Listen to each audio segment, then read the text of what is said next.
Bom dia a todos. É com muita satisfação que a gente inicia uma nova etapa da campanha de oração pelo Brasil.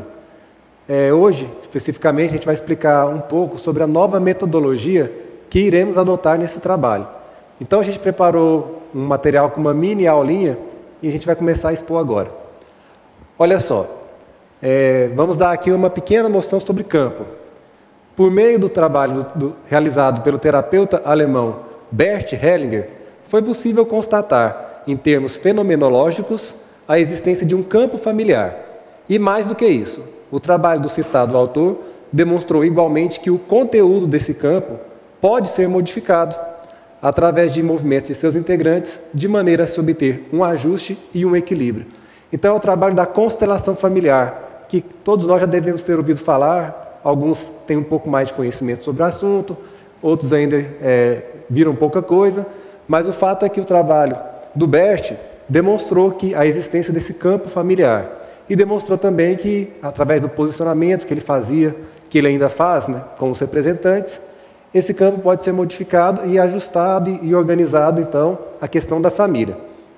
Só que isso que foi constatado pelo Bert, ele ficou no campo, no aspecto familiar, mas essa noção de campo, ela não se restringe apenas a esse aspecto. Tem vários outros que a gente vai mostrar aqui, é o que a gente vai fazer agora. Então, olha o que o Pietro Baldi fala lá no livro Problemas do Futuro, capítulo 3. O universo é unitário, regido por esquemas únicos, reconduzíveis a um tipo central único que se repete em todas as alturas evolutivas e em todas as formas e combinações possíveis. Olha, se o universo é regido por esquemas únicos, não existem fenômenos isolados, Existem variações de cada fenômeno, mas ele tem padrões, e esses padrões se repetem em diversos aspectos. É isso que o Baldi está falando aqui. E também ele continua dizendo: cheguei à conclusão de que o universo é um funcionamento orgânico, em marcha para determinada meta, que todos os fenômenos se encadeiam segundo uma lei, em cujo âmago sinto o pensamento e toco com as mãos a vontade de Deus presente e atuante. Então, olha o destaque aqui: todos os fenômenos se encadeiam segundo uma lei. Então, a existência de campos está dentro da lei de Deus. Não é só o campo familiar, então, que existe. Existem campos em diversos níveis. E o Emmanuel também diz no mesmo sentido, olha só. Reconhecido o axioma de que o universo obedece a uma lei de unidade, somos obrigados a reconhecer que o que se encontra no todo existe igualmente nas partes. Daí é que surge, então, essa ideia de unidade e totalidade. Já que a ciência comprovou que o nosso universo surgiu a partir do Big Bang, existe um emaranhamento de todas as partículas, de todos os átomos, enfim, o emaranhamento completo. E isso vai formando campos de diversos níveis, como a gente vai ver aqui. Aqui, no mesmo sentido, o Baldi, em outro livro agora, A Descida dos Ideais, tudo está conexo e se repercute comunicando-se pelas vias físicas, dinâmicas e espirituais do universo. Então é a grande equação da substância, que ele fala lá em A Grande Síntese. No aspecto físico, significa a matéria. No aspecto dinâmico, significa a energia. E no aspecto espiritual, significa o espírito. A gente sabe pela grande equação da substância que ele coloca ômega, que significa tudo, vai de alfa, beta, gama, ou seja, espírito, energia e matéria, e depois retorna gama, beta, alfa, matéria, energia e espírito. E tudo isso aí está ligado à ideia de campo. Então, só alguns exemplos de campo.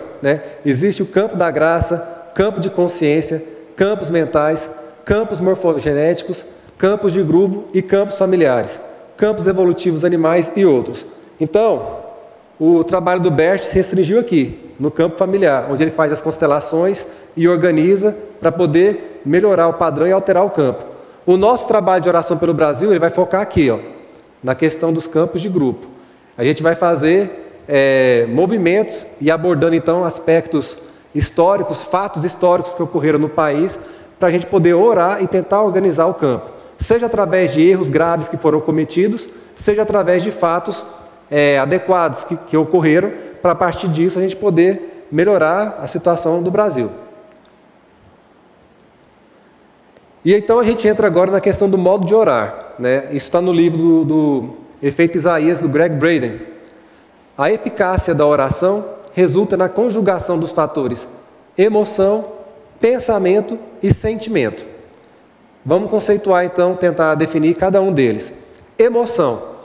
A emoção pode ser considerada a fonte do poder que nos impulsiona para nossos objetivos na vida.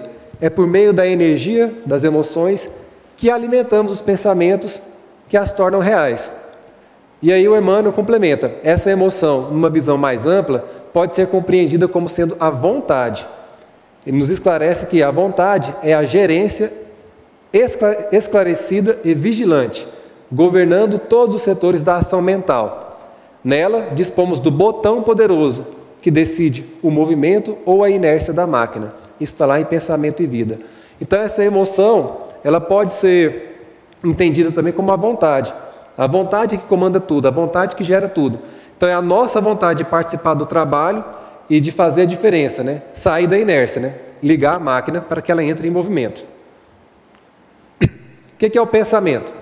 O pensamento pode ser considerado o sistema condutor que direciona a nossa emoção ou a nossa vontade. É a imagem ou a ideia criada pelo nosso pensamento que determina para onde a emoção e a atenção se dirigem. Então é o pensamento que ele tem poder de fazer criações mentais. E nossa capacidade de concentração está no pensamento.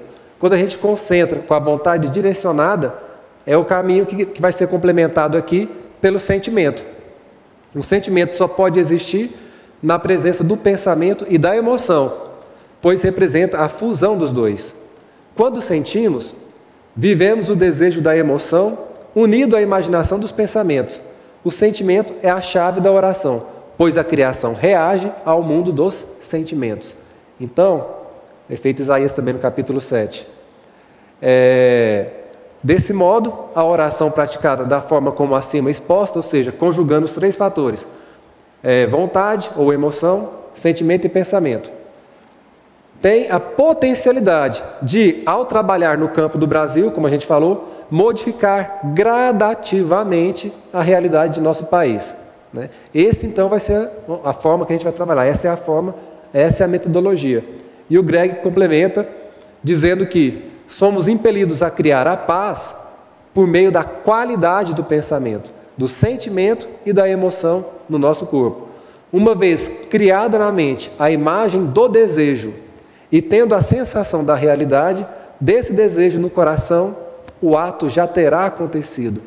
Então, o que é? É o poder da vontade. Evidentemente que isso vai ser maior quanto mais forte for a nossa vontade. E dentro de um trabalho coletivo, quanto maior for a vontade coletiva, mais forte for a nossa vontade, o nosso pensamento e o nosso sentimento. Nesses moldes aqui, que aí a oração vai ter o poder de materializar aquilo que a gente está desejando. A oração, então, portanto, origina-se a partir de uma perspectiva diferente. Em vez de pedir que a nossa prece se realize, reconhecemos a parte ativa que nos cabe no processo da criação e agradecemos por aquilo que estamos certos de haver criado. Assim, a prece se torna um agradecimento positivo, alimentando a criação e permitindo que ela desabroche em todo o seu potencial. Também está lá no capítulo 7. Então, é uma nova postura, né? Uma postura ativa. Né? A gente não fica só pedindo que o Brasil possa melhorar, que possam vir novos governantes. Não, a gente já trabalha com aquilo, com essa nossa vontade, como se ela já tivesse ocorrido, né? Orando para que essa energia do campo já atue, já na questão política, como eu mencionei, como algo já concretizado. E a partir daí, um movimento de repercute no campo. Repercutindo no campo, as mudanças começam a ocorrer. Né? Não é algo instantâneo, mas já começa a ter efeito. E ele formula essa equação aqui, ó.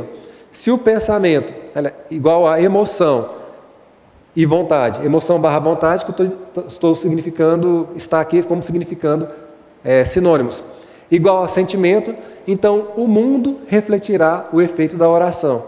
P, que é o pensamento, é igual a emoção ou vontade, tem que ser igual ao sentimento, e aí a oração será refletida no mundo. É essa a ideia que a gente quer implantar aqui. É essa qualificação da nossa prece coletiva que a gente realiza e que a gente quer que seja colocado em prática. E aí a gente já parte para concluir essa primeira aulinha citando Cristo, né, que toda a nossa obra do IBS é cristocêntrica. Nossa campanha também, evidentemente, também é. O que o Cristo fala lá no Sermão da Montanha? Vós sois o sal da terra. Ora, se o sal se tornar insosso, com que o salgaremos? Para nada mais serve, senão para ser lançado fora e pisado pelos homens. Vós sois a luz do mundo. Não se pode esconder uma cidade situada sobre um monte. Nem se acende uma lâmpada e se coloca debaixo do alqueire, mas na luminária, e assim ela brilha para todos os que estão na casa. Brilhe do mesmo modo a vossa luz diante dos homens, para que, vendo as vossas boas obras, eles glorifiquem vosso Pai que estais nos céus. Então, sal da terra. Essa campanha de oração é para que esse sal possa salgar, né? Ele possa agir de maneira a ter esse efeito psíquico, esse efeito de campo. E um pouco de fermento leveda toda a massa. O que significa isso no contexto da nossa campanha? Porque se a gente for pensar que o Brasil tem 200 milhões de habitantes e que atualmente, provavelmente 1.000 ou menos de 1.000 pessoas estão orando conosco, pode parecer pouco, mas esse é o pouco do fermento que vai levedar a massa toda, porque a tendência é que essa campanha se expanda. É por isso até que a gente está usando a TV IBS para poder divulgar essas aulas, que vai ter um alcance maior e muitas outras pessoas poderão participar. E gradativamente essa massa vai sendo então levedada. Paulo de Tarso que escreveu aos Gálatas essa frase. Então, já concluindo, a gente pede novamente, conclama que quem já está participe, continue orando conosco, e quem já faz parte do trabalho de oração, que convide outras pessoas para se juntar a nós, porque, repetindo, um pouco de fermento leveda toda a massa. Nossa campanha, como já tem nos materiais que a gente já publicou, ela ocorre todos os domingos, às 11 horas da manhã. Essa era então a ideia que a gente quis passar nesse primeiro momento, e as instruções também serão gravadas para que a gente possa estar trabalhando dia a dia. Então, fica essa explicação e a gente encerra por aqui. Muito obrigado.